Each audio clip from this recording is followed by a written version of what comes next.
Norma Foster, who's going to give us some really amazing content today, I'm sure. How are you doing, Norma? I'm very good. How are you? Very well, thank you. Yes, absolutely. Excellent. Is it getting a bit sunny out in your area as well? Not yet, not yet. It's sunny in this room though, because I've just seen all the lovely people who are attending and quite a lot of people who've been on the first and second webinar. So it's great to see so many turning out today. Fabulous, lovely to see you all.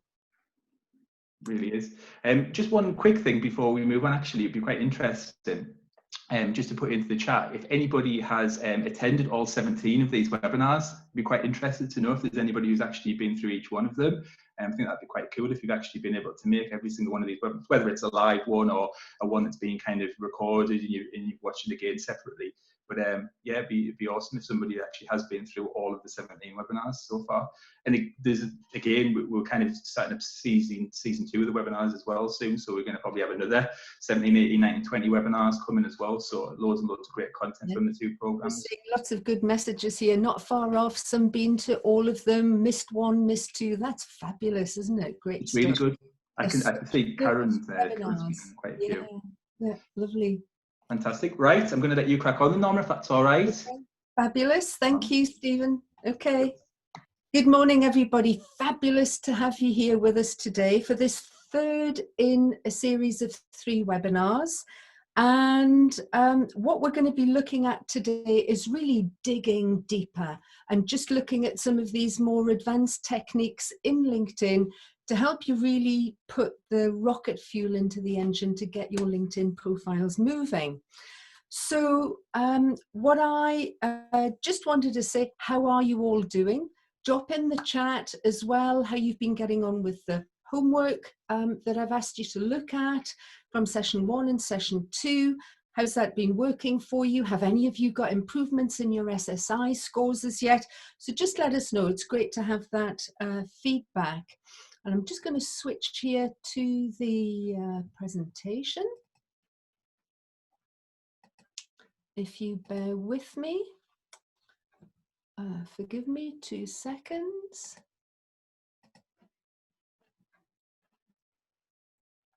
And it's coming now.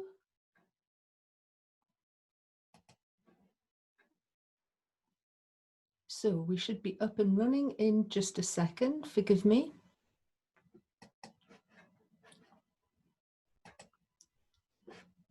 Okay. That should be it. Fantastic. So, fabulous. So let's get going. So 2002 LinkedIn started off with Reid Hoffman in his bedroom, launched in 2003 with 690 million people now busy on LinkedIn and doing amazing things.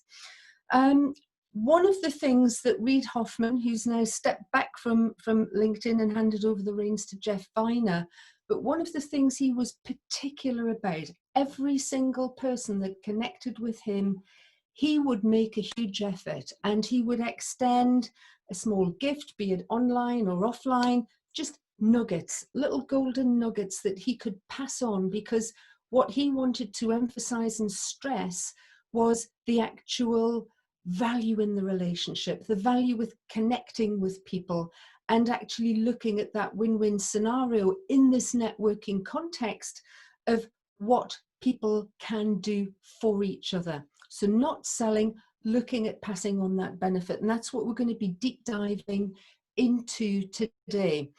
For those of you that haven't been on webinars 2 and 3, 1 and 2, I'm just going to do a really quick recap of those for you. And just have a look at what we've been doing, which is essentially setting the scene and preparing for you to launch your LinkedIn campaign. So my promise, however, is 12 minutes a day, because I know that a lot of you are stressed about time, and particularly with all the pressures of Brexit and COVID and all these things going on in the economy, that, you know, time is something that we don't have a great deal of. So I'm looking at 12 minutes a day that you can commit initially to getting your LinkedIn profile up and running and sorted. And that's all you are going to need on a day-to-day basis to really keep the momentum going and make sure that LinkedIn is working well for you. You have also got a workbook here that's available, not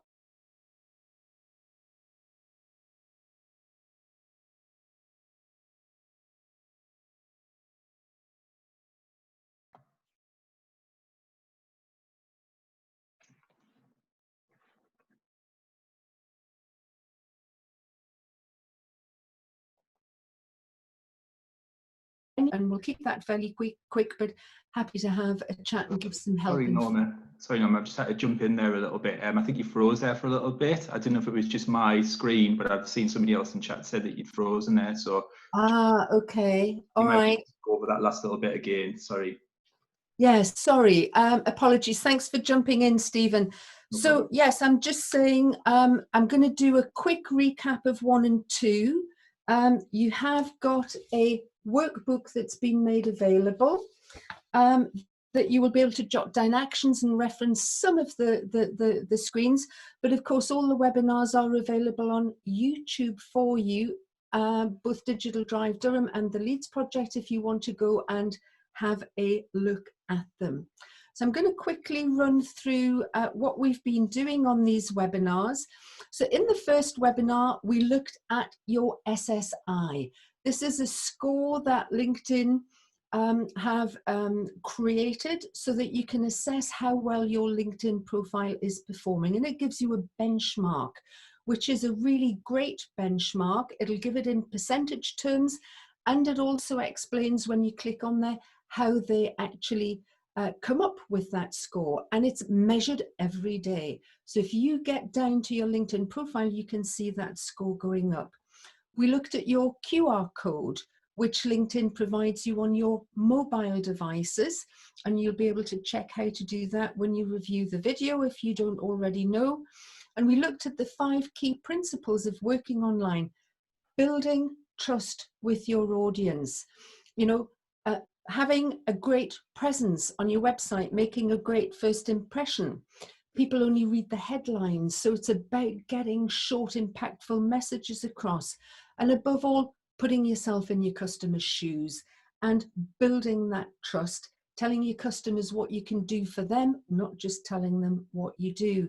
And of course, on LinkedIn, what's really important, that brand of you, really putting forward a strong, confident, clear picture of you as the go-to expert in your field and what you can do and offer to people who are networking with you on your LinkedIn profile. We then looked at your target audience. Who would you really like to be connected with on LinkedIn, both in terms of business development and your own CPD, your own professional development, for content and for your own learning and creativity. And we delved briefly into the advanced search. And because of that, we obviously needed to get close to your keywords. What keywords would you use to describe you? And what keywords would you use to describe the types of people, the customers, the prospects that you want to be connected with? And then we did a deep dive into profile. What makes a fantastic LinkedIn profile?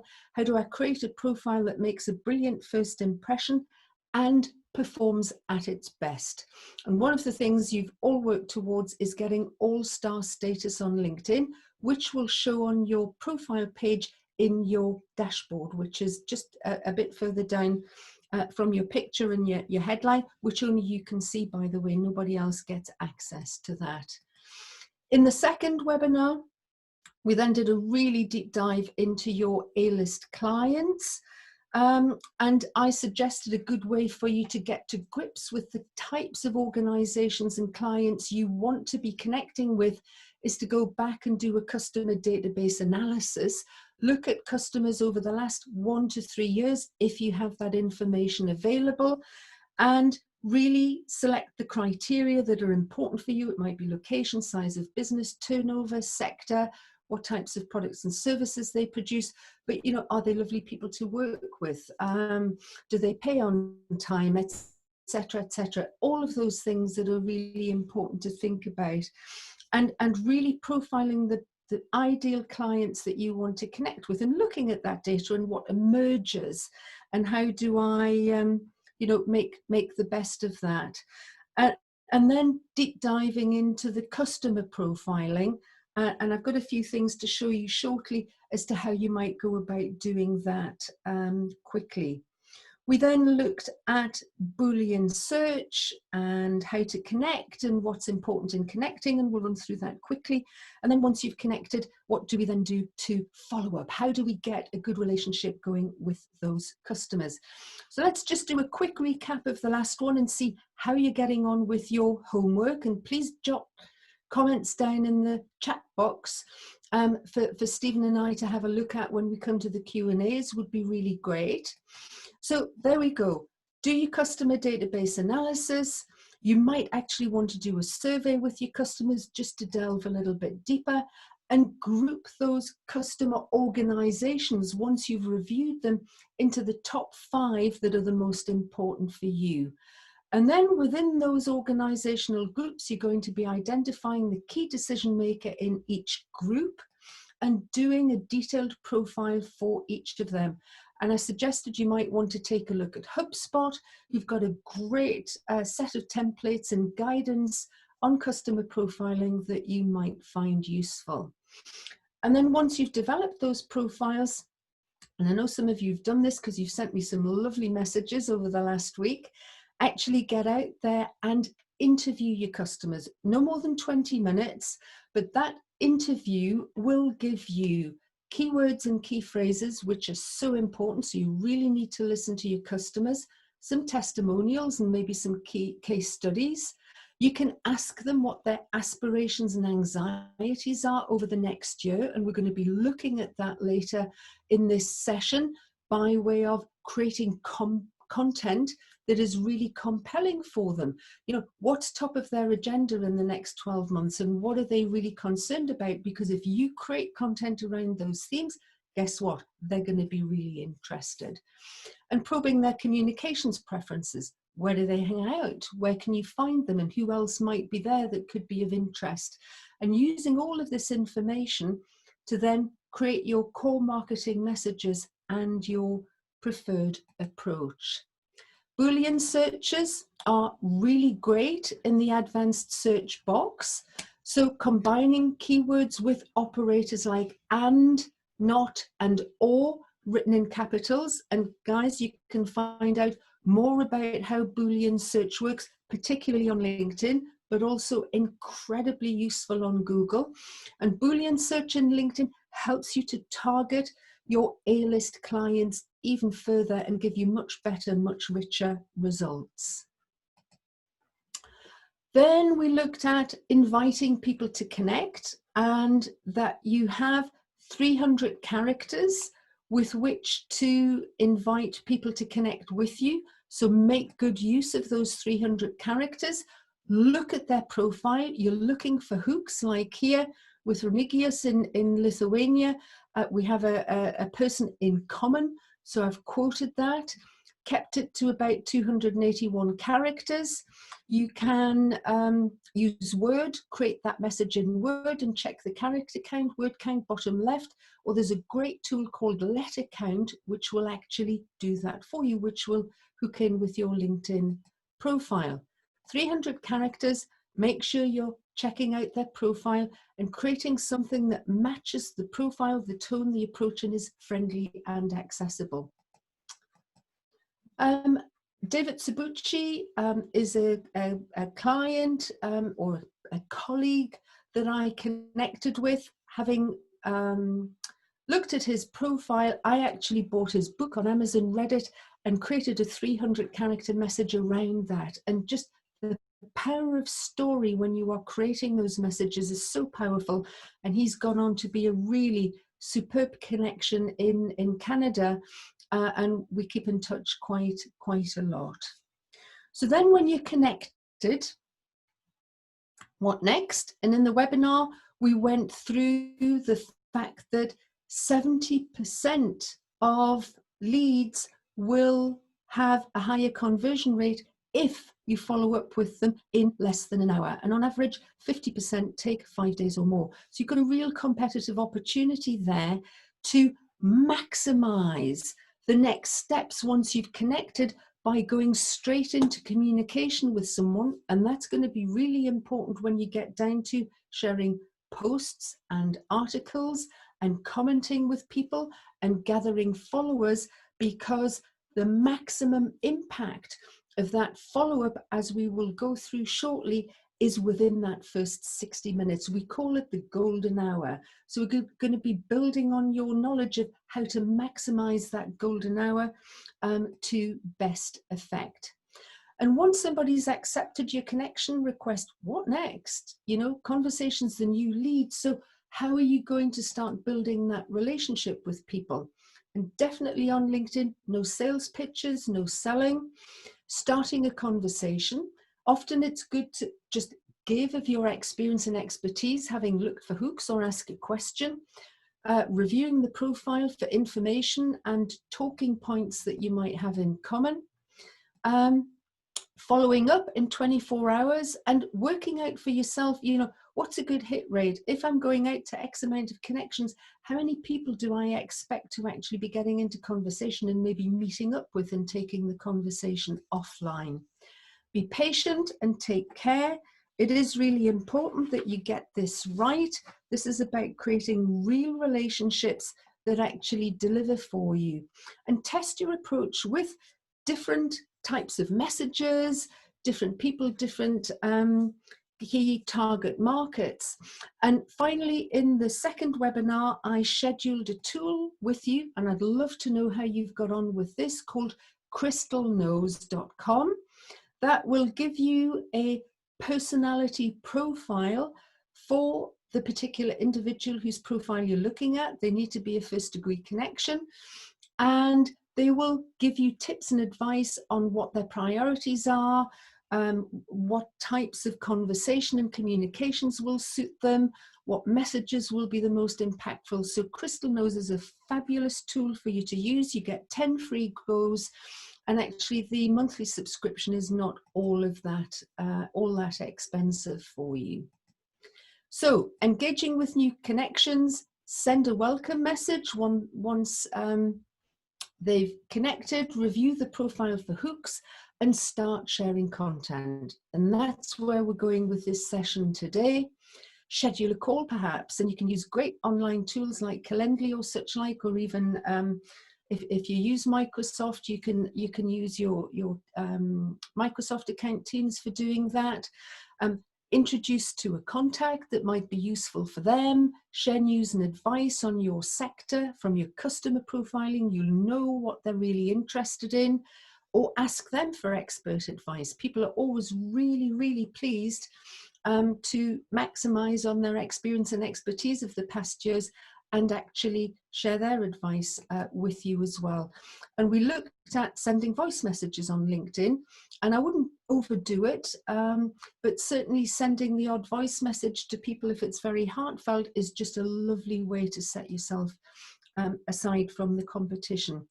And above all, add to your follow-up process. You know, create a process, jot it down on paper. That always helps to clarify it for you, and make sure that you follow that process as you're doing this.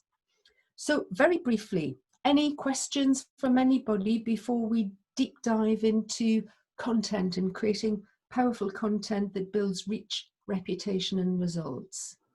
We have got some questions that have come in already, Norma. I can go through them with you. Let's just take a couple then, Stephen, if that's okay.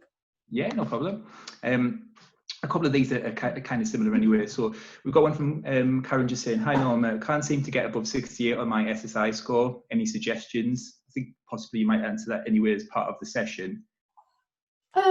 Well, Karen, what I would suggest to you, if you go onto the SSI platform and have a look at the different elements, because it will give you a percentage across the 4 criteria that they use in the algorithm, and have a look at which of those areas is lacking and could do with some TLC, and read up on it, because really there are some lovely videos and some suggestions there that will help you to create a better result. But you know, the next stage, you might find some really swift improvements, and the next stage will take a wee while longer. And actually, I would suggest, just from intuition, that this is going to be about engagement with people and creating conversations and comments and such like. So hang on there, because I think in this session, a lot of the suggestions I'm going to give you around posting content and when to do it and the right time to do it will actually support that increase in your SSI score quite significantly. Perfect. And along the similar lines, Norm, we've got one just said from Stephen saying, my SSI is still at 75%. I need to know how to improve my engage with insights and find the right people to get my score up, but how? I think we'll see. I think it's about being more proactive and using advanced search techniques and going out and really targeting people and starting conversations. So maybe upping the connection requests, but then really engaging in conversations with people. And above all, you know, looking at what content they are sharing and putting out there and getting into the conversation with them. Comments, not just likes and shares, and at least 4 words or more, and just looking at trying to keep that going. But we're going to go through that later on in the session, Stephen. Just one last one, Norma, just from Stephen. This is the last one we've got. So Stephen tried Crystal Knows and got a deluge of emails trying to upsell, so he deleted them. So Okay. just be aware of Norma there. Yeah. And it does happen actually when you know, when I signed up, I didn't get that, I must say, so it's useful to know. So yes, you know, it's a shame, but a great tool. So if you do want to come back to it, you might find it useful, but acknowledged. Thank you for the feedback. Perfect. Wonderful. Shall we crack on, Stephen? Yes, feel free, Norma. Yeah, no problem. Okay, thanks. So in this session, we will be looking at building reach, reputation and results, and planning, you know, your 12 minutes a day at the very end and doing a bit of an overall recap. So the first thing I would really like to look at is recommendations. When your profile has reached all-star status and you've got 500 plus connections, LinkedIn then has to work a little bit harder to pick the cream of the crop and to know which people are the most proactive on LinkedIn. But above all, what they look at is recommendations and the level of recommendations that you have on your profile. So I would strongly recommend to you that we take a look at this. And on your recommendations, which appear on your profile, you have both received recommendations and given recommendations. And I think it's really important to do both. And, you know, there are some people that say, well, actually, you only need a few, because as you can see, there are 2 that appear on your profile, and they always appear in datal order. When they were given, you used to be able to sort and prioritize them, but you can't do that anymore on LinkedIn. So they do come in datal order. And I recommend generally that people try to get 2 or 3 new recommendations at least every month, just to keep those fresh. You can delete the older ones that are no longer relevant or don't matter anymore quite easily. But I think this is something that is incredibly valuable. And we had a few questions in the last session about, well, you know, how can I use my recommendations? And actually, I do take recommendations from LinkedIn, use them on the website. I use them in proposals and bids and tenders. So they are incredibly useful, and it's a resource that's always there. I do, however, generally always go back to the client and ask if they are happy for me to use them in that context, because they've been given specifically for LinkedIn. And generally there's no problem with that, because LinkedIn is a public resource anyway. So in recommendations, what I suggest that you do is that you actually talk to people on the phone or face-to-face, and the best time to ask for recommendations is when you've reached the end of a project and you want to just maximize the feel-good factor because it's gone well, you ask clients for a recommendation, and you might want to suggest a few things that you'd like to be recommended for, and perhaps even prompt with keywords. I tend to recommend that clients do not, or that you do not, write the recommendation for the client, because they always come up with things that are just amazing and lovely. And it sounds very natural when you allow them to write the recommendations for you. You have 3,000 characters available in the recommendation box. So it's much more than just a testimonial. And actually, recommendations should be very heartfelt and very genuine. If you are giving recommendations, they are quite tough to write, actually. They do take a bit of time. But giving someone a recommendation, particularly if they haven't asked for one, is a great way to engender strong relationships. And LinkedIn does prompt when you've given recommendations for them to reciprocate. So that might be something that could be useful for you. So LinkedIn recommendations, they are proof of your value and a reason to choose you, something that people can check out. At least 10 on your profile would be my recommendation. 2 are visible. They're keyword searchable, so they are given priority in the algorithms. You can only on LinkedIn get recommendations from first level contacts, and they are lending credibility and authority. And, you know, again, it's for you to decide when you want to use those recommendations and where, and when you want to give them. But in your workbook, and I'll come on to that in a second, there's a tool where you can start jotting down notes on that and deciding on your process. We'll come to that in a second. So here is the screen. The lovely Sarah from Swinburne Medicine, there's a box here that says more, and when you click on that, you can see down below you've got request a recommendation or recommend somebody else.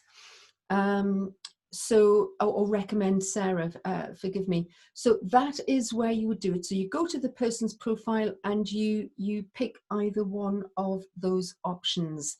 My strong recommendation is do not do this process if you are asking for a recommendation before you've actually spoken to the person face-to-face or online. It's just much nicer, and you will have much more chance of success if you've actually spoken to somebody. So this is an example of a recommendation that has been written that I thought was particularly heartfelt and stood out to me as a great example. I'll give you a second to read it.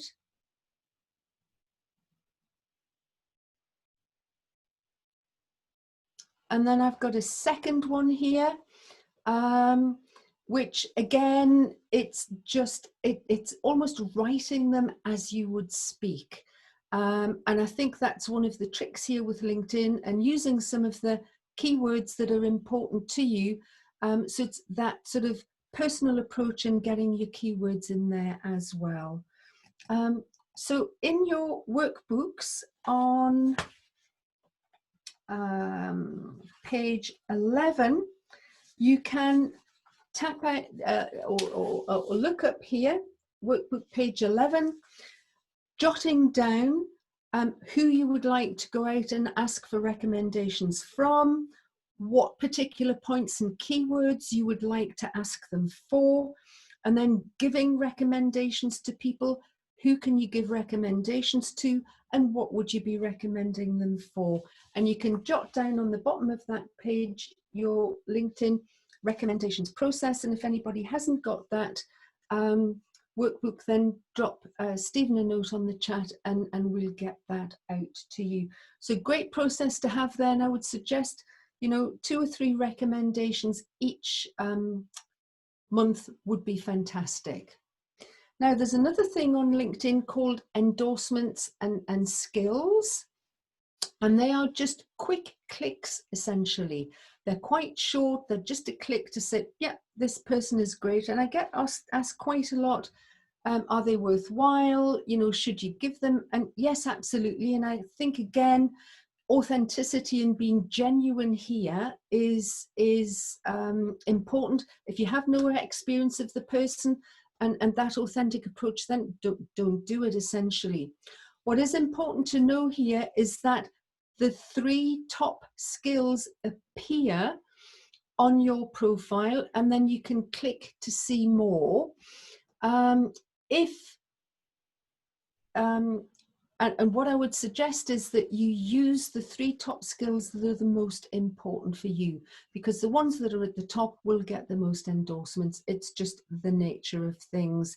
You can have a maximum of 99 skills on your profile, 50 maximum. To be honest, the skills, I think, are, I would recommend no more than 20. I think any more than that, and it just becomes a bit crazy. So stick to 20 if you can. So the other aspect that I'd just like to suggest is using media to respond. And one of the things that is great to do on LinkedIn when you're starting to get into that conversation with people is recording a short video to send to contacts, which can make a great impression. And there's not that many people doing this. And I think a heartfelt video message is a lovely way to actually engage with people.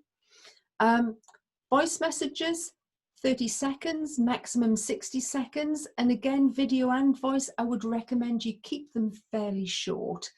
It is important not to make too many demands on people.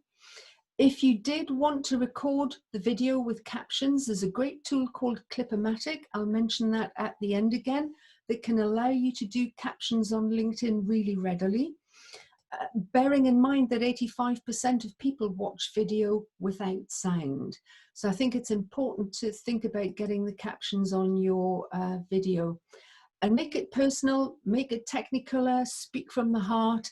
You know, I think they're the kinds of videos that are the most engaging on LinkedIn, the most heartfelt ones. And prospect, have fun with it, be brave, just give it a go, try it out and see how you get on with it. Then your profile, and I mentioned this when we were talking about profile excellence, is actually uploading rich media to your profile. And I just wanted to show you this because I think it's an important point to make. The temptation is to cram in too many. And here's a one that's got 6 different pieces of collateral up there. And actually, when you just put 2 up there, they look more attractive, they have the text next to them, and much more interesting and compelling for one of your visitors or people that you're networking with to actually click on and then download the document.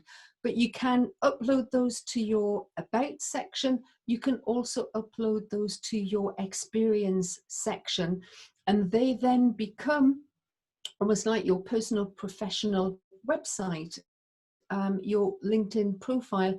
And the more media that you have on there, the better the mix, the more interesting your profile looks, the more results you will get in terms of SEO. So that was a short section on recommendations and endorsements. Any questions from you guys? How are we doing, Stephen? Hi, Norma. I'll have to step in for Stephen because for some reason his Zoom crashed unexpectedly. That's great. Thank you very much for doing that. Have we got any back, questions? Audrey, so I've just Are you literally back? arrived. Okay, then I'll let you take over. Fabulous. Thanks, guys. Just in the nick of time. I think we've got a couple of questions that have cropped up. Apologies, everybody. I had a complete nightmare. Everything just well done for getting back. So we've got a question from Jill just saying, what do you mean by rich media? Rich media, video, podcasts, presentations, you know, that not just text and images, not just a brochure or a leaflet, something that's you know, a bit richer. So video, podcasts, images, presentations, that kind of thing. Yeah. Fabulous. Steve's pretty happy. He says it's all making sense so far. Good. Excellent. Michelle just asking, I couldn't even get it to work. So I'm not sure what that's in relation to, because obviously my Zoom didn't work. I'm sorry to hear that. Bear in mind, if you've missed bits or you want a quick chat, I'd be happy to do that via LinkedIn afterwards. Fabulous. Daniel's just asking, can there be a negative perception on sending voice notes or videos to a random connection? Possibly. And I think you need to look at the profile and make a judgment call. Crystal notes can be quite helpful on this, telling you whether they're more a visual person or whether they just like facts and figures and keeping it short. So that can help you to define what sort of person might actually appreciate that more personal approach. And I do like getting the odd voicemail message personally, but if all the messages come via voicemail and I have to listen to every one again because I want to remember what was said, it can become a little bit irritating. So I would just use them now and again, not overdo it. Fabulous. We got one as well, just asking, just to check about rich media in the about section, is this just a case of adding in links? Can you include images? You upload them, you can, yes. So you can include files, whatever they are, audio or visual, and yeah, you upload documents, etc. Then it's a pretty easy process to do from your profile. Again, for all of you, there is a help section. So on your navigation bar at the top in the black bar, you will see a circle which says me, and when you click on that circle, it drops down and there's a section called help. And if you're not sure how to do any of the things I'm suggesting, then you just go to the help section and it will, it gives great advice step by step on how to do each of these things if you forget. Fantastic. Got a few more as well, Norma. Do you want me to go over these ones? Yeah, we'll take maybe two more. Okay, cool. Noriko's just asking, for media, can you add YouTube links? You can add links to YouTube videos, yes, or Vimeo or YouTube. Excellent. Steve's just asking again, what's the URL for Clip-O-Matic, please? I have got a screen grab at the end. Stephen, could you look that up for me? I'll look that up, yeah, no problem. I can't remember whether it's a .co.uk or not, but if you could look that up, maybe pop that into the chat, that would be brilliant. Fabulous, no problem at all. I think just kind of one last one, Norma, just to kind of finish this off. Karen just asking, please can you let me know whether SEO only affects headlines or also description, as in education? Yes, it's all of it. It is all of it. The four most important places for your keywords are your headline, your about section, your current and past work experience, but LinkedIn looks at your entire profile and the search engines as well. We will come on to posts and articles in the next section because LinkedIn looks at both, but Google only looks at articles and not posts. So there's some win-wins there that we'll come on to shortly. Excellent. I have now, unfortunately, because I've rejoined the webinar, I have got no chat information at all, guys. So if there was anything else that you wanted to know, you know, specifically about the program or something else not related to the webinar that might be useful, just let me know in chat because I've got no information anymore now. All right, brilliant. Which is great. But thanks for everybody putting their LinkedIn connections into the chat as well. I think that was quite a good little thing just to make all those different connections for everybody. So that was quite useful. Brilliant. All right, Stephen, thank you. Thank you. So now, leveraging your amazing profile that you've worked really hard for the last 2 weeks to get into good shape and creating content and posting with purpose. That's where we're heading now. And I love Gaping Void in New York. They do wonderful little cartoons.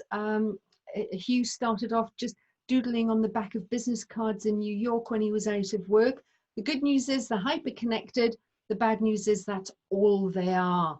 Okay, so we've got all these connections. What are we now going to do with them? How are we going to engage?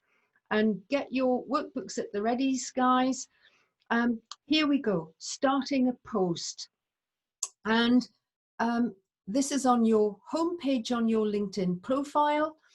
or writing an article. And we'll be looking at now how we go about actually creating these. And you'll see to the right next to it, uploading images, uploading videos, and uploading documents. It's something that is pretty easy to do. And on here, you can send the post to anyone, and you have 1,300 characters in your post available to you. And we will be talking at length about hashtags. I recommend 3 hashtags on a post, no more than that. You can share with anyone. You can share with anyone and Twitter. If you have linked your Twitter account with your LinkedIn account, LinkedIn will automatically send that out to Twitter. Obviously, only the first 280 characters of your post. You can share just with your connections. I recommend anyone or anyone plus Twitter. And you can send it out to groups, etc. if you want to, if you have something specific. And I always allow comments on the post. I like to keep everything completely open so that you get maximum engagement. And then clicking on done. So 1,300 characters maximum, only 280 available on Twitter. Now, posting with purpose, because it takes time to create great posts. So how can I make sure that my posts are working as hard for me as possible? Content is king, connection is queen. So we're going to focus on your A-listers. And you know from your profiling work what their top 3 priorities are in terms of what they want to achieve this year, what's top of the list, where's their minds and hearts at the moment, and what their top 3 anxieties are. So you should be in a good position to understand what types of content they are going to be most interested in. The posts are best for lead creation, not articles, and we'll come on to that later on. And I would also recommend that you set time aside for content creation, whether you do that once a week, once a fortnight, or once a month, but really setting time aside to create the content in your content plan. And I have got a suggestion for a content plan coming up shortly. Think, plan, do. Once you've got that plan in place, then it just takes the pressure off and makes it much easier for you to do that. Now, there are lots of tools out there like, well, Buffer and others, where you can actually schedule in content and it does it automatically for you. LinkedIn definitively and distinctively prefers content that is posted directly into LinkedIn. So my recommendation is, if you have the time, to actually post directly into LinkedIn wherever possible. Authenticity rules. So speak from the heart and write posts as if you were talking to people. Don't forget your keywords, and write to reflect your expertise. Early engagement is absolutely critical. The first hour, and on average, in that first hour, that golden hour that I was talking about that we want to maximize, your post will go out roughly to about 2% of your audience. And I know it doesn't sound like much, but from all the research we've done, that is pretty much what we think in terms of how your audience is seeing and engaging with your content. And if you just think your home page, you know, how many times do you actually pick up people's content on that home page? The more you and that A-lister are communicating, connecting, sharing, commenting on each other's content, the more likely that content will appear regularly in your home feed. If there's no interaction between you after that first post has been posted, or no interaction after you follow someone or connect with them for a week, they drop off the landscape.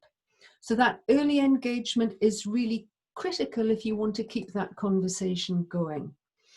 The algorithms really love that early engagement. It is a real kickstart, and you've got thumbs up and claps and hearts and a quizzical guy, I'm not sure I like him, quite as much the quizzical chap because not really necessarily sure about, you know, insightful, curious, etc. But hey, you have a choice there, and that engagement is great. You can also share the content, and that's always a good thing to do, but comments are top, absolutely top. And they are by far the most important aspect of engagement in terms of your posts working as hard for you as possible. Now, comments, please make sure that you are using at least 4 words in your comments, otherwise they don't even register with LinkedIn's algorithms. So a key tip for you there to remember. So you can be using engagement, shares or comments, or a combination of all 3. And actually, you know, there are some people that say just mixing it up and using a combination of all 3, which I've kind of developed a habit of doing, is quite powerful. Discussion is key, and getting that discussion going is pretty important. So create your own original content. Yes, you can share other people's content as well, but what LinkedIn and the search engines really love is you creating your own original content.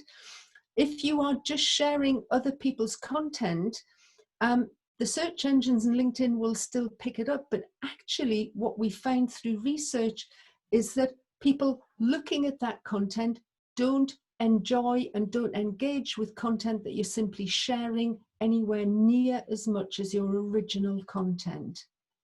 So no scheduling tools, you will be penalized. And if possible, and this may sound odd, if possible, don't post links to external sites. We know that LinkedIn likes to keep people on LinkedIn. And sometimes you just need to or want to, and that's absolutely fine. But don't make a habit of doing this every single time, because the engagement will drop if you are putting links onto external sites, and it drops actually quite a lot.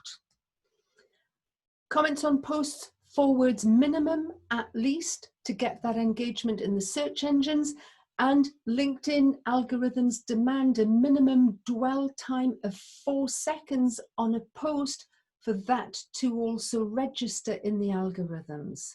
So some really key metrics here for you guys to make sure that your content is working well for you. And you can see LinkedIn just wants some genuine conversation and interaction and engagement going on here. So all of this is saying just that.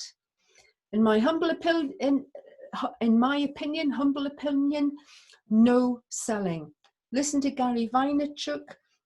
This is television, not ads. And it is, you know, he says for every 100 pushes, for every 100 messages that are going out with interesting, clever, entertaining, funny, nice, informative, your opinions, your expertise that is going out there, you're allowed 1 sales message. Avoid any sales references whatsoever out with that. This is networking, this is engagement. And of course, you can check your statistics on your posts, what works and what didn't work. We know that you need 10 interactions on posts for them to register in stats.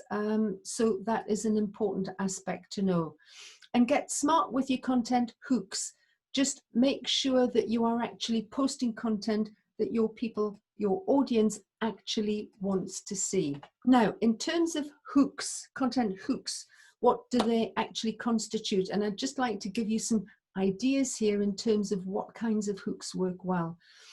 Advice posts, giving people advice. And if you're looking for inspiration, there's a pretty good resource called Answer the Public, and you can go in there and look at there's so many different areas of expertise, different sectors, different things going on that you can just start doing some research, which is really, really interesting.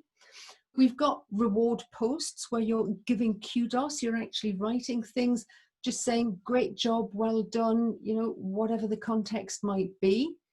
Activity posts, what are you up to these days? What are you doing? And updates.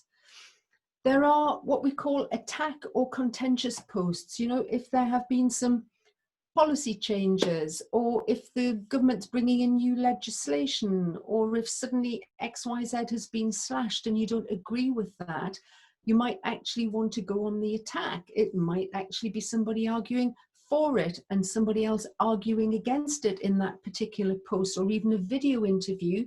But they can be quite interesting. And I know when I bought my new laptop, I actually watched two techies arguing out between Microsoft and Apple, and each of them had really good points, and it was very, very informative. Announcing successes or news.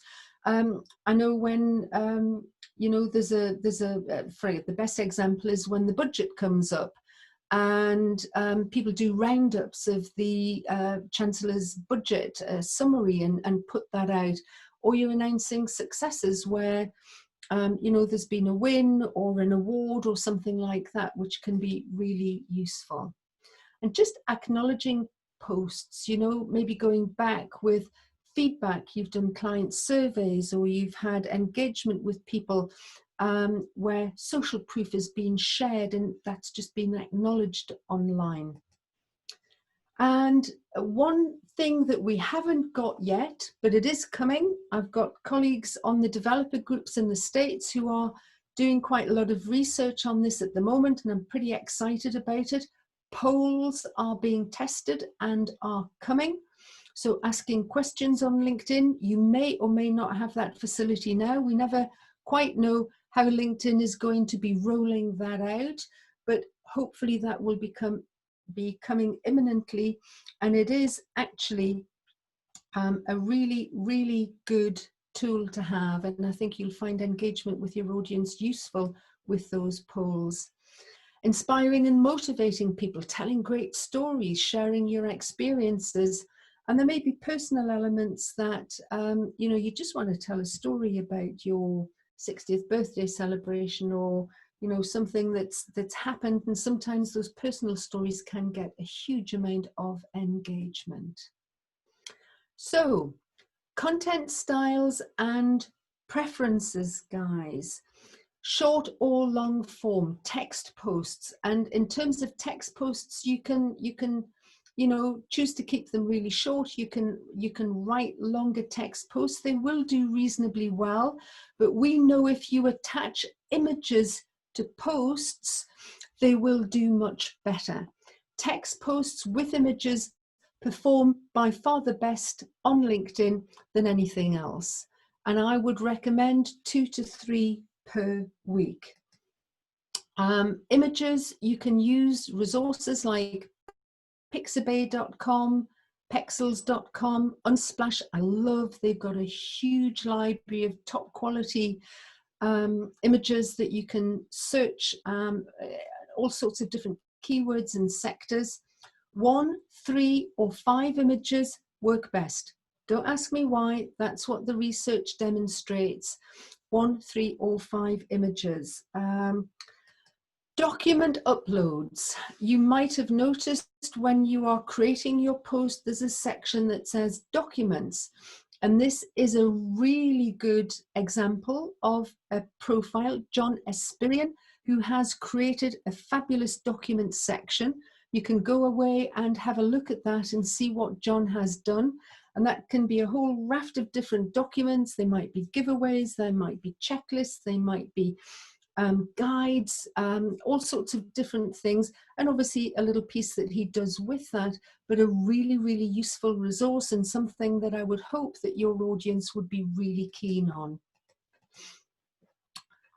When you are writing content, I would recommend that you do tag people in, but there are a few things to bear in mind when you are actually tagging people in. Preferably do it with their permission, or in the knowledge that they are going to be happy to be tagged in.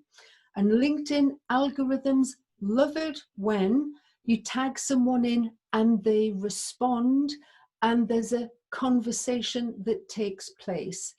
If that person doesn't respond, if that person then removes the tag or exits the conversation, that has a negative impact on the performance of that particular post. So you need to think very carefully when you are tagging people in as to who you're tagging in.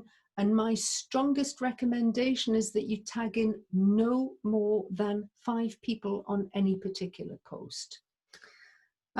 So video posts, less than 4% of the posts are video. So I think you've got a really good opportunity there to set your content apart, but you need to make sure that it is great video. 85% of video on the web are looked at without sound. So you need to make sure that you're using something like Clip-O-Matic or the like to actually ensure that that video is going to perform well for you. So here is the video editing software, Quick, and I think it's quick.com, Capwing, and I can't see that for the navigation bar. Unfortunately, I haven't put the URL on there. Stephen will get back to you. And of course, iMovie to edit and add subtitles to the video, and they're all really good, relatively easy to use video software tools, editing software tools that I hope you'll find useful. LinkedIn Live in beta is coming. Not all of us have it as yet, but I'm hearing good things from those people that do. And hashtags, and which hashtags to follow and which hashtags to use. I've got a separate section coming up about those, but I am recommending that you use the hashtags, obviously the hashtag and the word, no spaces, capitalize, no symbols, punctuation and spelling, and keeping those hashtags clean, and using 3 to 5 hashtags at most, no more than that, to get the very best. And I would strongly recommend you stick with 3. And make sure that you use the right niche hashtag. And coming up, I've got the top 30 hashtags on LinkedIn, and I've got a link to the top 100, and we'll talk about hashtags a little bit further down the line. Now, what if my posts don't perform? And what might the reasons be for my post overperforming? And this is some research that was done by Adrian Dayton of Clearview Social in the States. And they found 5 key reasons why your posts might not be performing. And of course, this will also affect your SSI score, Karen. You were asking me earlier about this. So one of the key reasons is that you are oversharing, and we recommend a maximum of 20 posts per month, no more than that. So, you know, probably two to 3 a week. You can do a few more, but what we know is that you shouldn't be sharing more than 1 post a day. If you do share more posts, LinkedIn's algorithms give the second post you put up that day 50% less power, and the 3rd post will probably be ignored completely.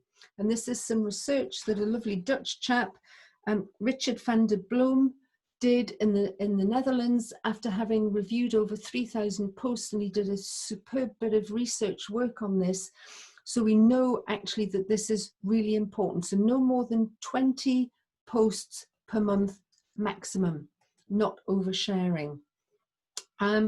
You never add comments of insights onto posts, and we know that posts with comments, your insights, your thoughts, your feelings on the posts, get an average 56% more clicks than those that simply share a click to an article.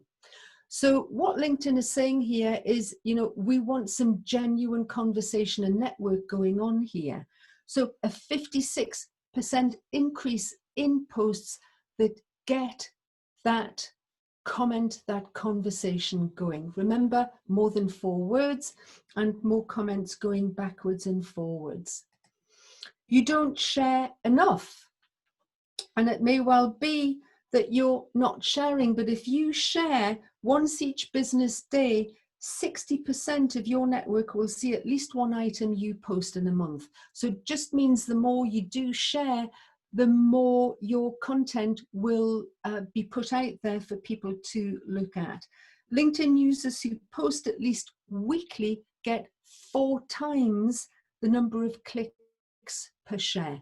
So all of these things are going to help your posts perform really well.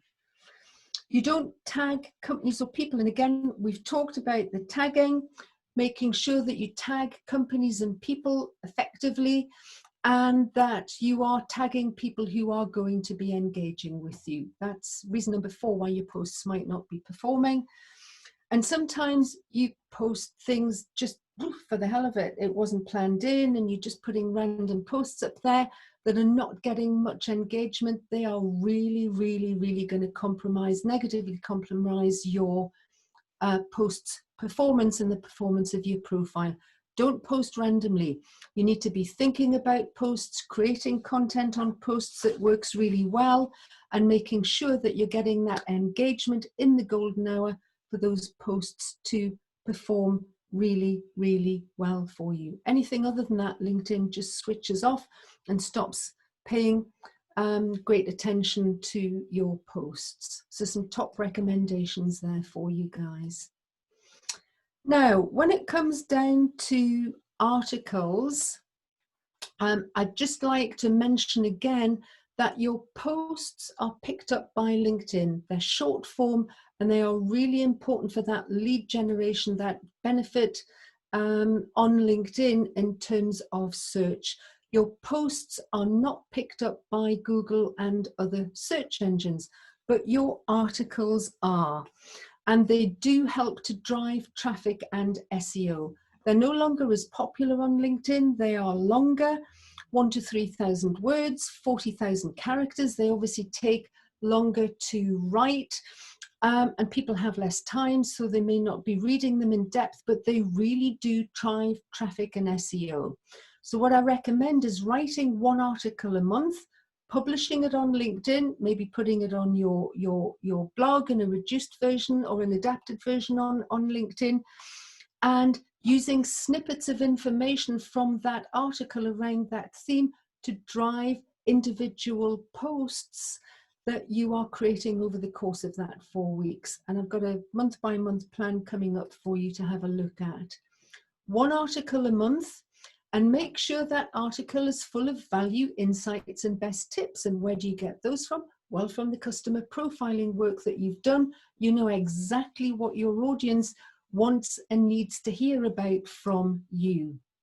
They're 1,000 to 3,000 words, and we recommend that you do use strong images, perhaps even video and links on those articles. And I always like to start articles with a compelling image. You can get them from some of the resources I've shared with you, and I've got a few more to share at the end. But that image and copy combination will work the very best for you. Make sure that you write a really catching headline, guys. And what you might like to do, which I think is a really nice touch, is do a nice about the author section that you can use again at the bottom of each article. And here's what I've put up there, an image of myself, and then just a short summary of who I am, what I do, what my offer is, and then the let's have a virtual coffee and a chat and my email at the bottom, and connect with me on LinkedIn. Just a quick click there to actually go back through to the profile and connect with me if they haven't already done so. So you might like to clone that author profile as well and use that on any articles that you produce. So article best practice, make sure at the end that you have a call to action and your author status. Encourage comments. Make sure that is targeting your specific A-list audience. Use hashtags, and again, just a modest 3 to 5 hashtags with that article. Pick the ones that are the most important. And if you are writing that article and you get interrupted because it takes longer, you can actually save it and come back to it later. So it has a sort of save and sit function, and then you can go back to it, and once you're really happy and you've checked it and proofread it, you can then publish that article. So I'd like now, having just mentioned hashtags, to just give you the top level in terms of hashtags and how best to use those on LinkedIn. And you'll see 3 hashtags at the top. That's a recommended number I suggest you use on any of your content. Now, all of this is research done by Richard van der Blom in the Netherlands and shared by Andy Foote, who's just a fabulous LinkedIn guy that I am in contact with a lot. So hashtags influence the algorithm. Fact. If you don't use hashtags, there is 50% less impact on your feed, and that is quite significant. So make sure you are looking at those hashtags, and you can look at the hashtags that LinkedIn offers up. There's over 200 hashtags on offer, or better still, create your own custom hashtags and use those. One of my hashtags is business by heart. That's mine. And, you know, there is conversation going on around the hashtags. So you might want to check that out. 3 is the magic number. Too many negatively affects the reviews and switches people and the search engines off on LinkedIn. And rather use no hashtags at all than use more than 6. So I'm very grateful to Richard for doing this research. It was quite extensive and in depth and has been quoted widely in various different sources. So these are the screen grabs of where you find your hashtags on your profile. And if you scroll down, you will see recent activity, you will see groups, events, and then at the bottom left, you will see followed hashtags. And these are the ones that you are following that will be visible to you on your profile, and you can click more and it will show you all of the hashtags that you have followed. It's very easy just to click and unclick if hashtags have changed and you no longer want to follow this one, you now want to follow something different, you just adjust the clicks accordingly, and you've got masses and masses of choice there. So the sublime Andy Foote spent a lot of time in July 2019 researching, and he does this every year, researching the top hashtags on LinkedIn in 2019, and there they are for you guys, the top hashtags on LinkedIn, and Andy produces them on his website. He does ask for a contribution if you feel so disposed. You can download them and compare them to previous years.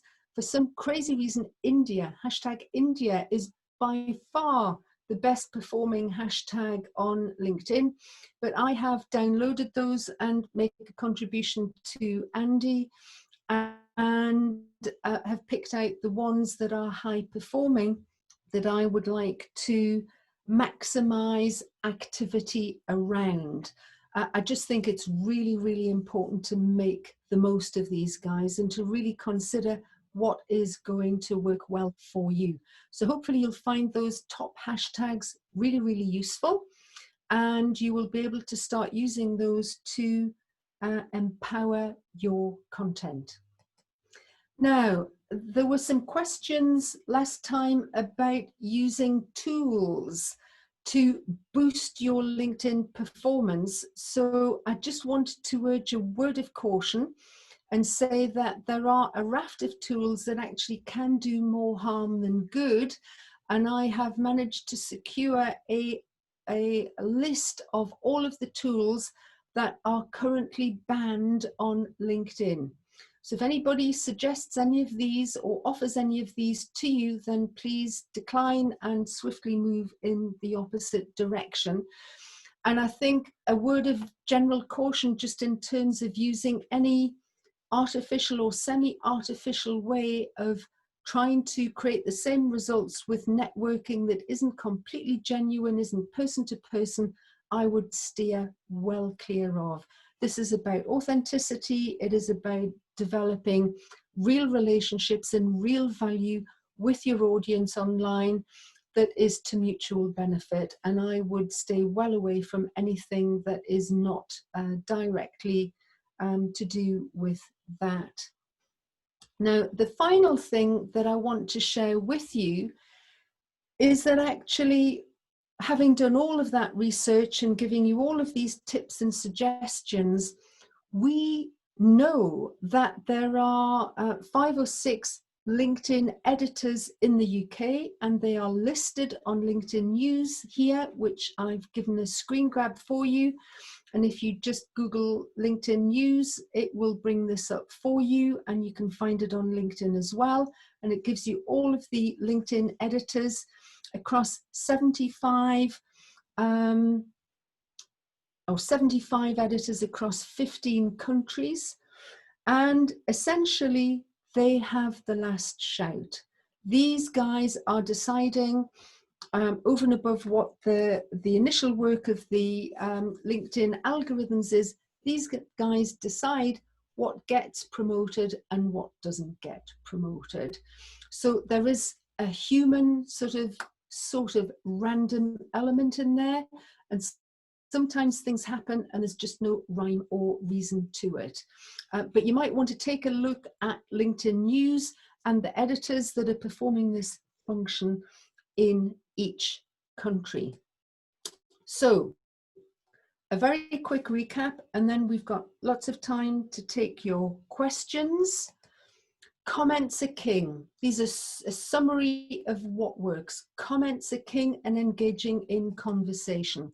And engagement within the golden hour, that first 60 minutes, is going to make by far the biggest difference to your content. And actually, that is something that you want to receive, but as a courtesy, it is also something that you can be thinking about extending to other people.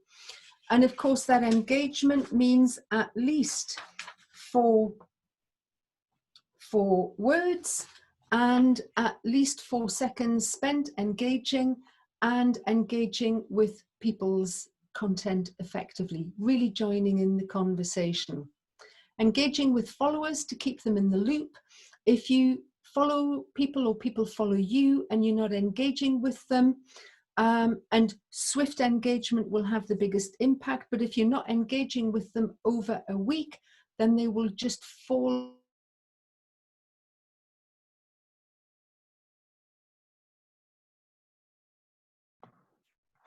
I think you might have frozen again there, Norma.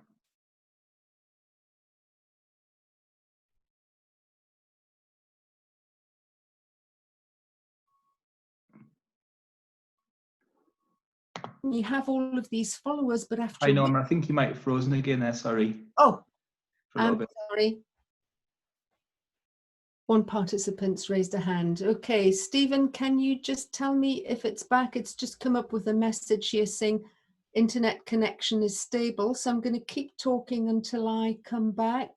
Yes, I think you're fine now. I think okay, you're fabulous. I am hardwired in, but unfortunately, it's obviously a little bit contentious today. Shall I go back to the beginning? I think probably just over the last point is probably. Okay. I think the other point. I think we got the golden hour and stuff. Yeah. Yeah. So the golden hour was fine. So engaging with followers to keep them in the loop. So if people are following you, you need to be engaging with them. Start up a conversation. Keep an eye on this. Share content regularly. If people are following your profile or following your company page, then it is important that you are messaging them and that you are sharing content that they are going to engage with.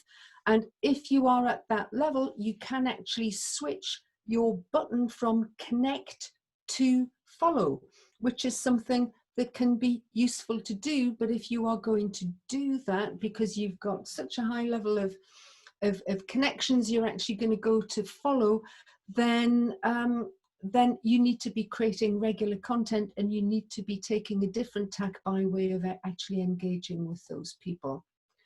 Use 3 hashtags only, and never tag more than 5 users. And above all, you want to be actually tagging people who you know will respond and join in with the conversation. comment on posts you want to see more of. And I would even go as far as to suggest not replying to comments on posts, but actually adding a new comment. That works better for both parties, actually. Replying is acceptable, but the replies get buried, and actually putting a new comment in there will just give you more SEO benefits. So something to bear in mind. And have conversations in post threads. Just make sure that you're really picking that up and joining in the conversation. This, guys, is all about quality and not about quantity. So I'm going to say less is more. This is not about volume. You can actually get away with doing relatively little content, but actually making sure that it's powerful and it will work really hard for you. And what you need to be looking at is measuring your engagement. So you will have picked up by now, it's not just about views. It's actually looking deeper at your metrics and looking at the engagement and what's actually going on here. So that was masses of content on posts and such like, but hopefully things that you will find very, very useful. And I would invite Stephen now to come back online and just see, I'm sure we're going to have a few questions about all of this. Yes, there's definitely a few here for you, Norma. Okie doke, so we'll just start from the top. Some of these, obviously, it's possible that you may well have already covered off and I might have missed it when the system decided to give up. It's okay. I think it's good for repetition because there was a lot to take in there, Stephen, so it's fine. Cool. So Karen's just asking, what is the importance of LinkedIn algorithms? The LinkedIn algorithms actually decide how much your profile and your content is shared across your network and who that is shared with. So just like the algorithms are the all-important aspects for Google search, and there's over 240 elements that go into determining where you will appear in Google search, the same sort of thing applies to LinkedIn. So the algorithms within LinkedIn are determining who gets to see your profile, how much your profile is shared across the network, and how much your content is shared across the network. So if you want to get results from your LinkedIn activity, it's important to know how the algorithms work and what works best. Fantastic. Miriam's just asking, how do I check my statistics? Your statistics will be on your page. So if you go to your dashboard on your profile page, and then on your home page, you'll have your statistics. But just remember, Maureen, you can actually, if you're stuck and you're not quite sure what that looks like, or you can't find it, just go to the circle in the black bar at the top, click on help, and then drop in a question, and it will be set out visually for you so that you get that prompt. Fabulous. Paul is asking, how with regard to comments, Norma, do you recommend the pre-baked ones that LinkedIn provide and suggest?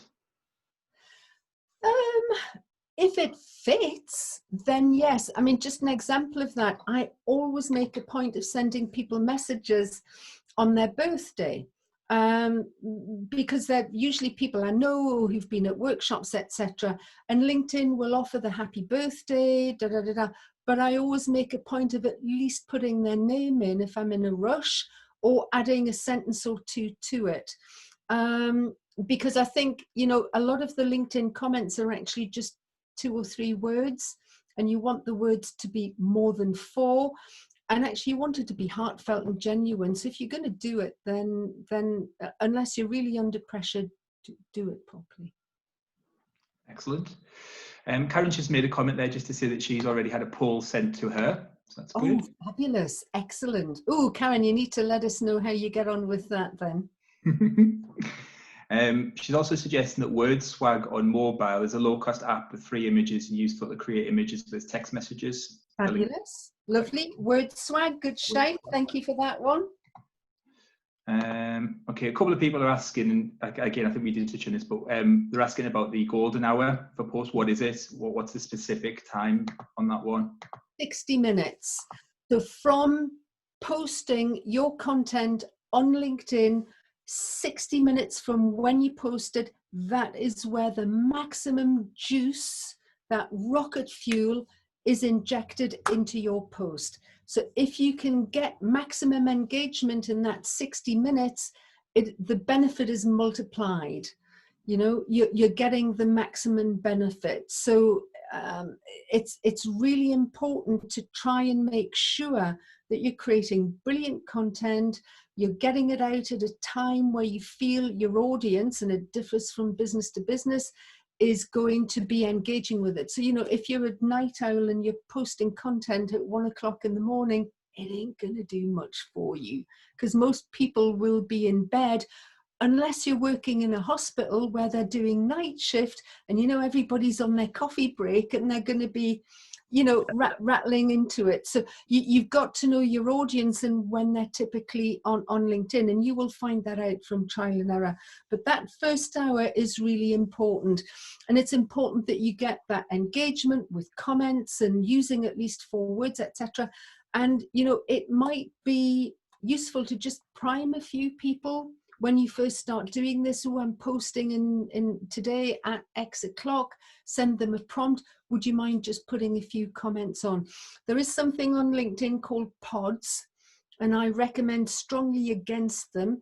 They are groups of people who come together to game LinkedIn, and they're sort of mutually commenting and using these pods to try and falsely inject benefit into posting and sort of game the search engines. Don't get involved with pods. If you get caught, you'll be banned from LinkedIn. Excellent. And just to kind of to build in a little bit on the golden hour and posting times, Graham's just asking about what the best time is to post, but I guess that's more or less what you've suggested. It's knowing your own user base. It's knowing your own user base, Graham, and that really is a perfect question for your customer profiling. Well, which social media resources do you use, and typically what time do you go on there?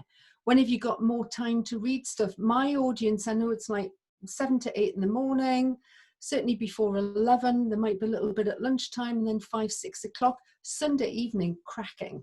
A lot of people are online on a Sunday evening. So you just find it out in time, but that will vary from sector to sector. That's part of your customer profiling.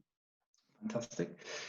Karen's just asking, please can you explain how articles published on LinkedIn increase SEO for the website? So a bit of a meaty one there for you. Because the articles are meatier content, and just the way the technology is set up, they can be indexed by Google's algorithms, whereas posts are just on LinkedIn, they're not.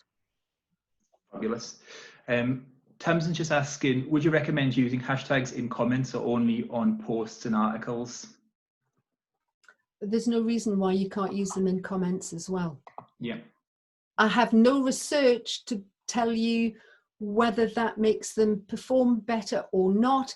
I think if you started to do that all the time, people might get irritated. But there's nothing, you know, I sometimes put a hashtag in feeling very grateful. It's just something I do, and it's sort of more a sort of comic, sort of conversational thing. But yeah, I certainly wouldn't overdo it. I think people will get irritated. They'll see you as trying to sort of maximize on it. Yeah, I think that makes sense. I think it's if it's your post, you want to obviously get loads of people commenting on it anyway for the engagement purposes. Yeah, if it's you who is commenting on somebody else's post, then in order to help them get the most traction, you obviously want 4 or 5 words in. If that happens to be a hashtag included, it's fine. But I think, as you said, it's not strictly on its own going to do much for you. It's just part of that overall engagement and how much words you use, isn't it? Yeah, it is for sure. A couple of people are asking about Hootsuite. So is it a no-no for Hootsuite, basically? And don't get me wrong, I love Hootsuite and I've used it a lot, but on LinkedIn, yeah, LinkedIn prefer you to post direct on LinkedIn. Like Instagram as well, isn't it? It's another very sensitive platform. You can absolutely use them, and obviously for some digital marketing businesses, it's probably a requirement. But how are we going to get better engagement? And you know, we're talking about going from good to great here, and these resources are fab. And if you haven't got the time, go for it. Use Hootsuite. it will do well for you, but if you're getting really serious about your content, don't do it. Yeah, fabulous. So just last couple of ones left now, Norma. Thankfully for you, get crash through them. How do you send invites on LinkedIn for workshops or open days for people to attend? So Sarah's just asking that one. Ooh, I would urge caution, and there is a section on LinkedIn where you can actually set up a workshop and you can invite people to it. And I did this for an event I did with the Institute of Export back end of last year, September, October, and I've not used it since actually, so it might have changed. I make a note to myself to actually look that up, and I might do a post on it. The actual functionality is great and it's easy to use, but when the invitation comes through to your audience, so often they just think they're connecting with you. So you are actually getting sign-ups for a workshop and you think there's X amount of people coming and then X amount don't turn up because they thought they were connecting with you. They didn't realize they were actually signing up for a workshop. And I think LinkedIn needs, if they haven't already, to do some work on how that is presented, because it's just too similar. And it does say workshop and it's logical, but hey, how many times do we not read something properly online? And the similarities are just too extreme. Unfortunately, we'd run everything through Eventbrite. It was just kind of a last minute push on LinkedIn. And we thought we had something like 16 additional people coming.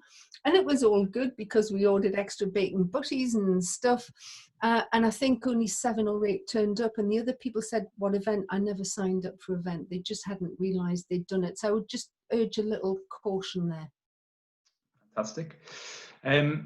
So Miriam's just asking that she can't find the statistics area. So she was just asking if you could show it. Obviously, you might be able to because you've obviously got other bits and pieces to do. But you know, if you get a chance to. Miriam, would you be ever so kind, because I've got quite a lot of questions to get through at the end as well. Yeah. Could you hook up with me on LinkedIn and let's just have 10-15 minutes chat on the phone, and I'll happily talk you through a few things. Fantastic. Just a comment here from Graham as well. I picked this up in the chat as well. Graham was going to ask it. So just a bit of a key point on hashtag. Some disabilities mean that these need to start with a capital letter for people to understand, maybe with a disability. So just maybe something to worth mentioning to try and ensure that. Good shout. Thank you. Fantastic. Karen's just asking as well, in relation to the question about articles and increased SEO for the website, does that just apply when the article is posted on the company LinkedIn page? I'm not sure I understand the question there. Can you fire that at me again? I think that what she's suggesting, I'll read it again for you, Norma, but I think what she's suggesting is it really only relevant for the company LinkedIn page as opposed to the, a normal profile, I guess? No. Articles definitely for both. Yeah. Writing articles as the go-to expert, somebody who's top of their game and knows their stuff, is a useful thing to do, but it's not something that performs highly on LinkedIn for you unless you're doing the promotion with posts and highlighting that article, and you could highlight the article on featured, for example, but it will perform well for you in the search engines because Google can index it. Fantastic. Just let us know, Karen, if that wasn't exactly what you meant. And other session, I think by Karen, or maybe a different Karen. I've noticed that when some second degree connections like a post, I don't see an option to follow them. Is that as due to how they've been set up on their profile, basically? Yes. Yeah. It is correct.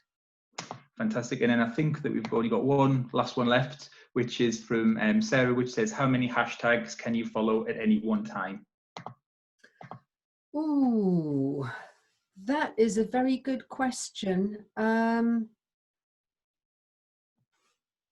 Let me, and whilst we're talking, I will just see whether I can find that. I've got either 200 or 300. Wow, that's quite a few. It is a lot. Just as well, guys, there's a good kind of link that Chris Pipes put into the chat there as well, just on some LinkedIn Learning that's available to people, so that's quite useful. Yeah, the LinkedIn Learning section is awesome. I haven't got the number written down here, but it is several hundred at least, so you don't need to be worried about that. Fabulous. Just a quick one as well, Norma, while you're there, just from Peter in chat. He's just suggesting here, thank you for 3 well-researched presentations. I learned loads. It's really good feedback. Thank you. Very good. Do you only use LinkedIn, or do you use Facebook and Twitter to supplement LinkedIn as part of your offering, Norma? I do little bits on Facebook. I have a lot of secure groups on Facebook for different areas of the business that I'm either involved in or running, but they are all secure. Twitter, I don't really do very much on Twitter at all. It's if I do Twitter, it's from my LinkedIn stuff. But that's just what works best for me and Yes. my businesses. Yeah. Fabulous. I think Karen's just kind of reiterating on her point, is that she's really asking, is it best for your SEO to have the article on both the company page and the personal page? Or I see. Okay. No, and in fact, please don't post the same content on the company page that you are posting on the personal profile. It should be different. It should be varied. No duplication of content. That will not work in your favor. Fabulous. And that's your lot for now. Great. Fabulous. Well, I'm going to wrap up because I've got a little bit more to share. Questions at the end. So great. Thanks very much. Lovely questions, guys. Thank you. Thank you. So, this I love. When it comes to creating a campaign on your LinkedIn profile, Taken 3 have won one of the most accolades for their campaign with Liam Neeson, who went onto LinkedIn, and you can find it here, guys. He went onto LinkedIn and offered to hunt someone out and track them down and and review their profile. And it's a fabulous campaign. I'm not risking playing it live here just in case the connection doesn't work, but just do Liam Neeson Taken 3 LinkedIn and it will pop up. LinkedIn really paid this campaign huge accolades by creating a fake profile for Brian, the character in Taken 3, which was only one of 2 fake profiles on LinkedIn ever. The other one was for Santa Claus. So this is just a really cracking example of a fabulous campaign and how they followed through. So you can see all of that on that Vimeo link here.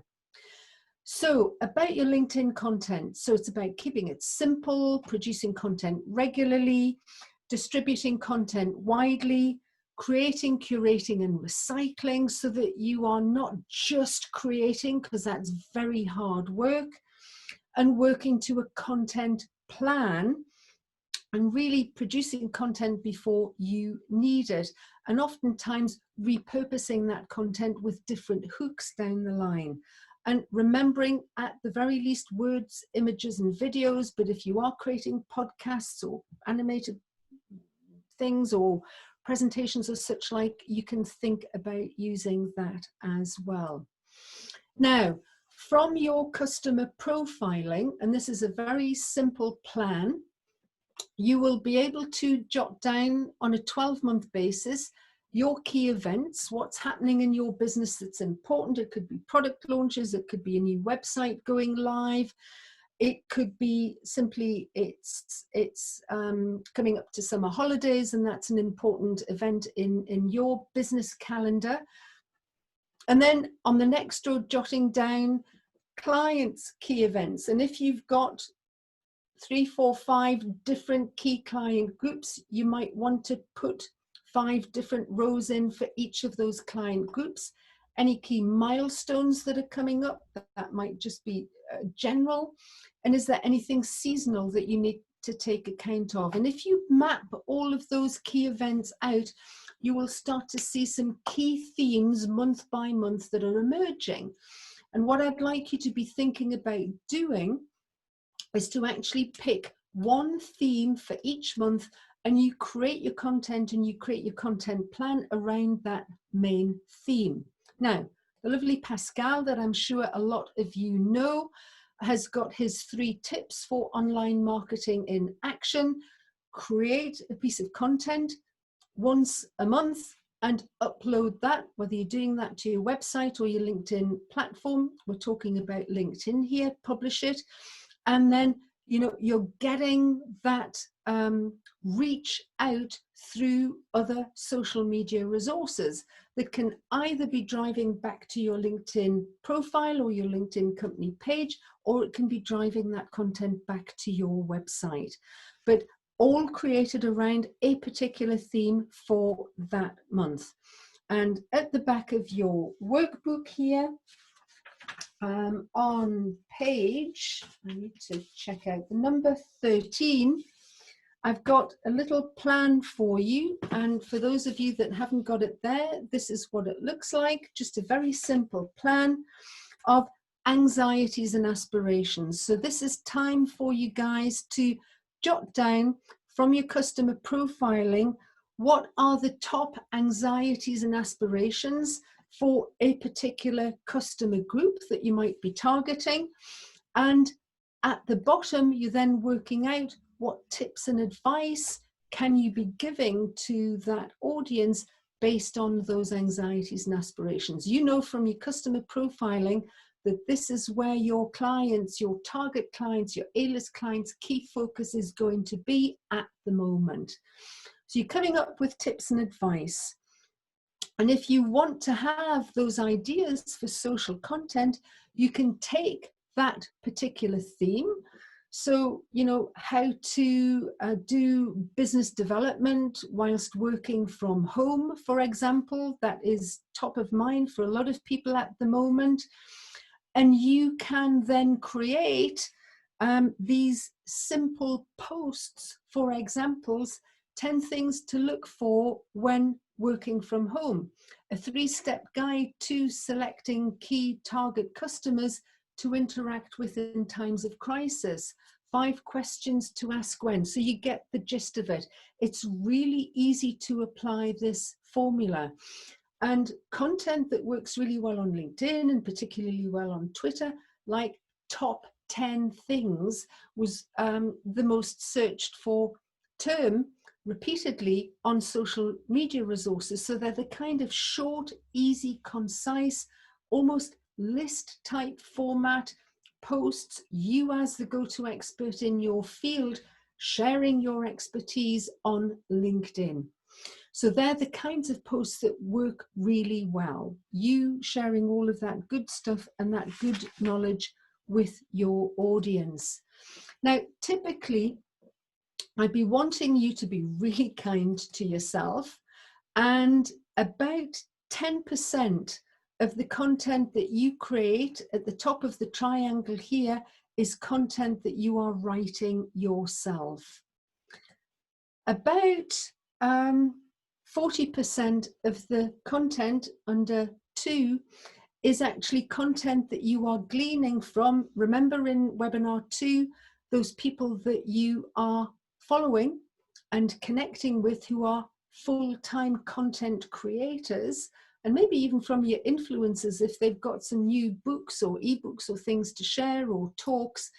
You are looking at that content and getting the inspiration and using that content to compile your own content together, maybe taking 2 or 3 different sources to create posts and to create articles. So it's slightly edited. It's not content that you are having to generate yourself, which is much harder work. And in terms of best practice, you always accredit the source, name them, and provide a link back to their website or blog. And then finally, content that you're just publishing as is, 50%, where you're sharing, commenting, etc., but you are not actually having to create that content yourself. And short, smart, and simple is probably the best adage when it comes down to that. So you'll see from this approach, actually only 10% of it you're writing yourself, which is maximizing your time. 90% you're looking from inspiration and sources of content from others that you can repurpose to complement your content plan. And one of the things I do recommend that you look at quite seriously is finding between 5 and 10 contributors who will be very happy to create articles and content for you. And with your 12-month content plan, you can give them plenty of advance notice with some prompts as to when that content might be required. So this will give you huge comfort that you've got a system and a process and some support to actually help you with what can be quite an intimidating piece of work to get to grips with.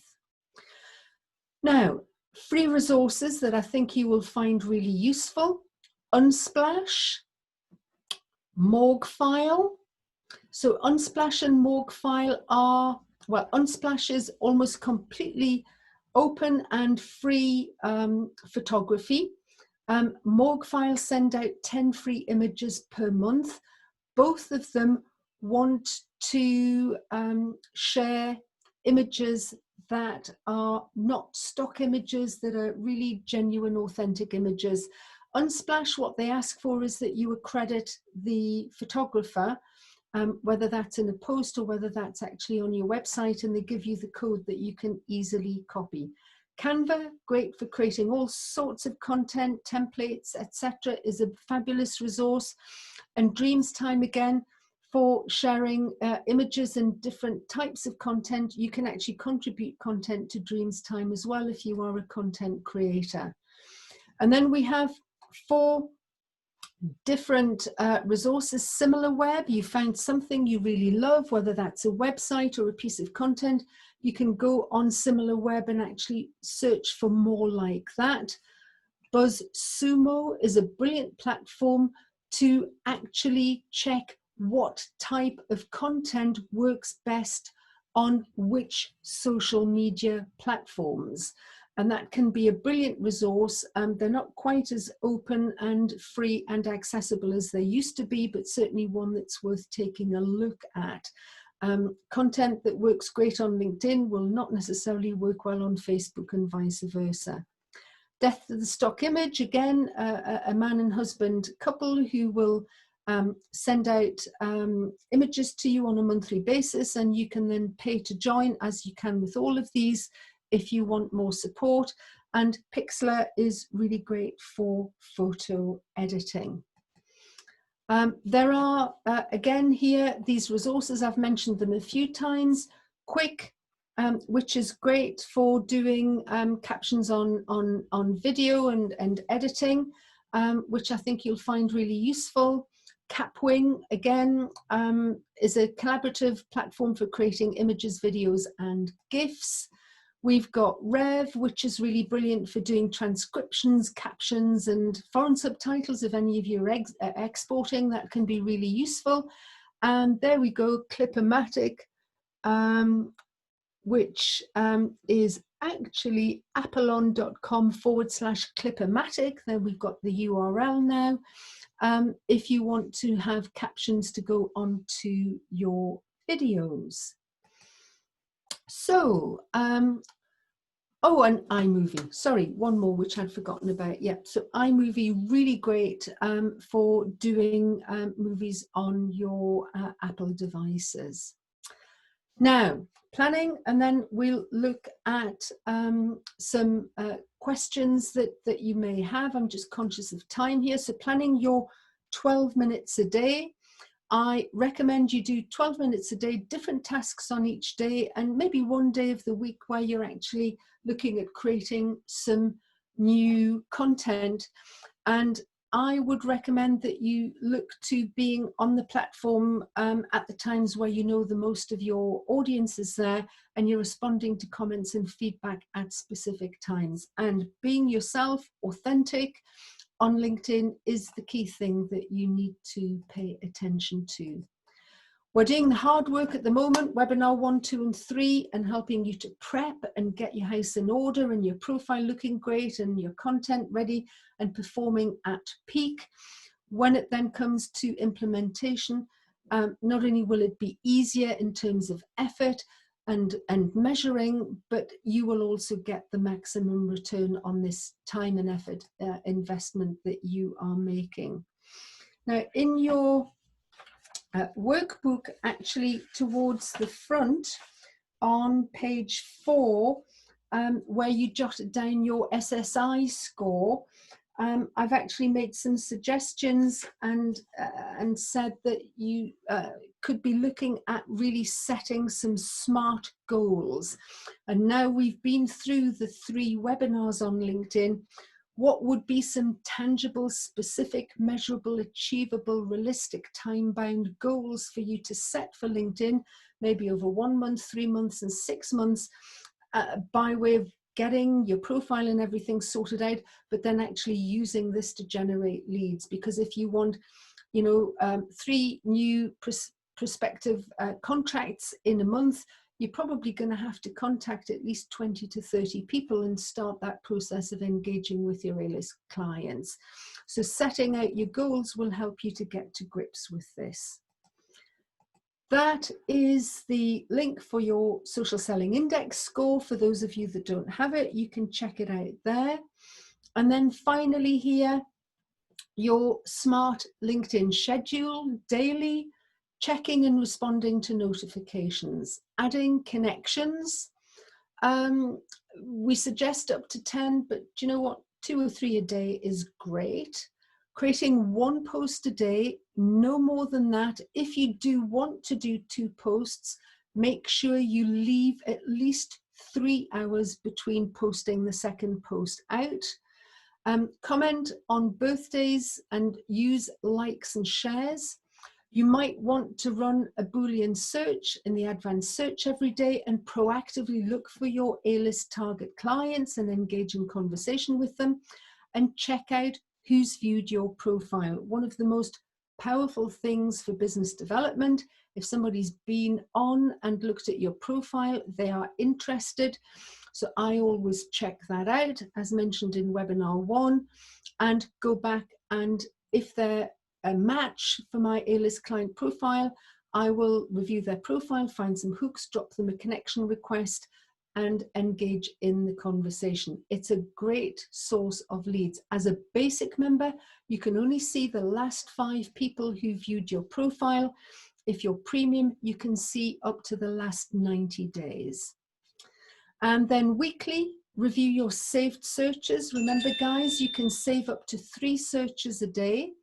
Check, 3 searches at any point in time against your specified search criteria. LinkedIn then automatically weekly sends you the results. Check your SSI score. Always responding to acceptances and getting into conversation, and maybe taking that offline to a meeting, and working on getting and giving those recommendations. And then monthly, writing an article, and possibly then, or a free resource, and then looking at backing up your data. I recommend you do that every 3 months, a process on LinkedIn where you can actually download all of your contacts and all of your content from LinkedIn and use, at least keep it safe in-house, and perhaps even use that as part of your other marketing efforts, albeit you must make sure that you are adhering to GDPR regulations. So, thank you so much. Masses in that session. I hope you found it really useful. It's been such a privilege and a pleasure to share these 3 webinars with you. Thank you so much. I've really enjoyed it. You've been a great audience. I will be available after this if you have any questions through LinkedIn, but I'm going to hand over to Stephen just to see if there are any questions remaining. Thanks very much, Norma. It's really, really good. I think we've only got a couple of questions. I think you've covered off so much within the sessions that I think everybody's got all the information that they probably need at this point. But just the last couple. So Miriam's asking, any copyright limitations when reposting other people's content when curating, or can I just share? Always accredit the source, Miriam. So always name the person who's written it and provide a link wherever possible.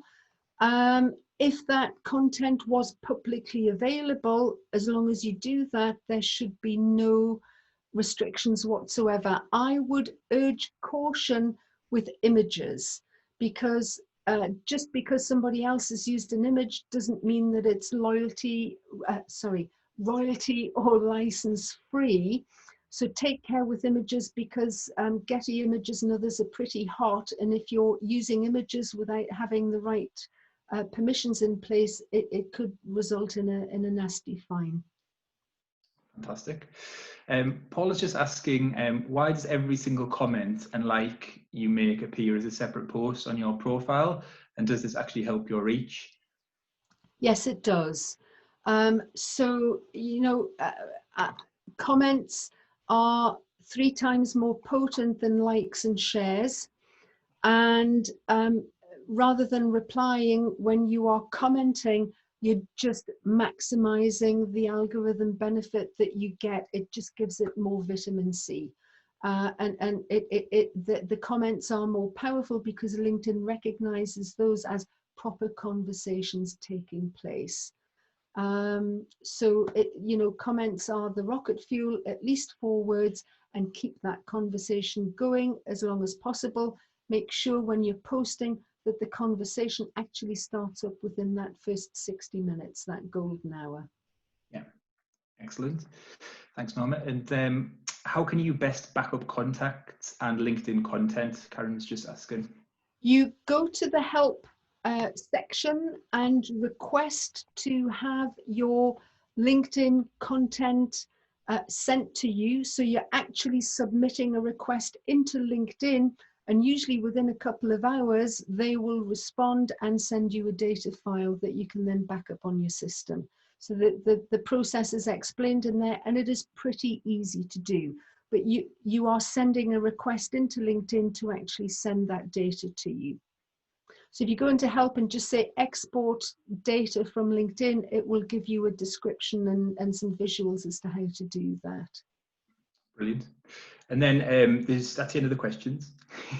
We've got some fantastic comments just down in the chat for you. Norma from Adasola, Graham, Mark, Sarah, Chris Pipe, Paula, Michael have all had some really positive things to say about the sessions. They've got loads out of it, and just saying thank you very much, and it was superb.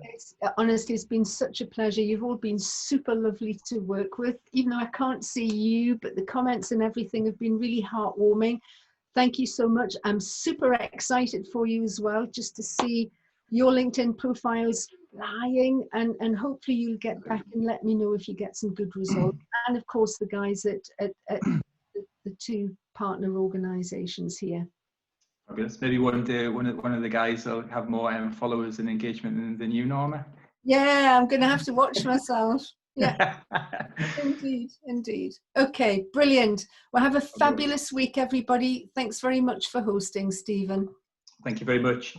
Just before we kind of go, guys, I know there's a few of you still left there, just to make you aware that we've got another couple of webinars going on this week. So thank you very much to Norma. It's been fabulous. 3 fantastic webinars, definitely making the most of our ability to get some digital content out to you. Much appreciated, Norma. Thank you. Thank you. Thank you. And just to let you know, guys, let me just get this information to you with a bit of quality. We have got a webinar tomorrow going on SEO.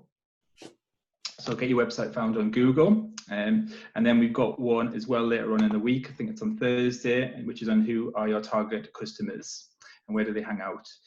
Okay. On social media. So same time, same place, guys. I guess if you're interested in learning a bit more about SEO, a bit more about finding your customer base, then feel free to engage with us and get yourself booked onto the couple of webinars on this week as well. And just to let you know that the content is thick and fast, and there'll be more the week after, and then we start moving into more or less another season of our webinar program, where we'll have loads of other fantastic different types of webinar content for you. So thank you very much for all being part of this. It's very much appreciated, and have a good afternoon and a good start to your week, guys. Thank you very much. I think Karen's just actually asking how can we sign up to do the webinars. So dead simple, Karen, if you're part of the Digital Drive program, then it's just a case of dropping on the website and getting yourself registered for that webinar. Or dropping, you'll usually get like an automated email inviting you to come to them anyway, and you can just respond and get yourself booked on. But I think you're actually part of, I don't recognise you, but don't cross-examine me if I'm wrong. So I think you might be part of the DKE program. So the guys at DKE, Audrius and also Rory, will pick that up with you. And if you haven't received an invite to the other webinars, then those guys, I'm sure, would be able to get you on there, no problem at all.